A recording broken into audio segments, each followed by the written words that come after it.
রঘুনাথপুর নামক একটি গ্রামে কাশী নামে একটি জেলে তার স্ত্রীর সাথে থাকত।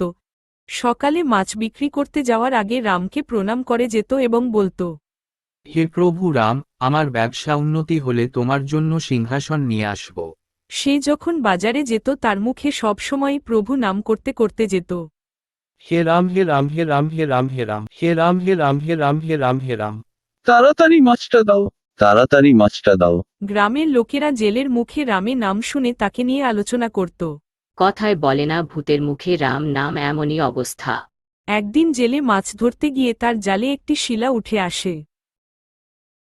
সেই শিলাটা দিয়ে সে মাছের আঁশ ছাড়াতে কাজে লাগায়।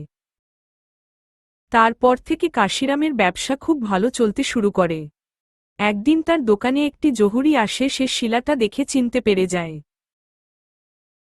তুমি একটি জেলে হয়ে কি করে এই শিলা তোমার কাছে, এটা তুমি আমাকে দিয়ে দাও। এমন কথা বলতে বলতে শিলা হাতে তুলে নেয়। তারপর বাড়িতে ফিরে আসে।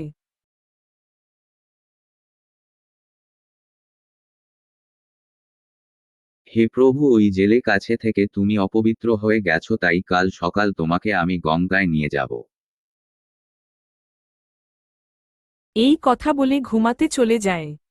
হঠাৎ স্বপ্নে মধ্যে শ্রীরাম এসে তাকে বলে, তুই যার কাছে থেকে নিয়ে এসেছিলিস, কাল সকালে তার কাছে দিয়ে আসবি, এটা আমার আদেশ।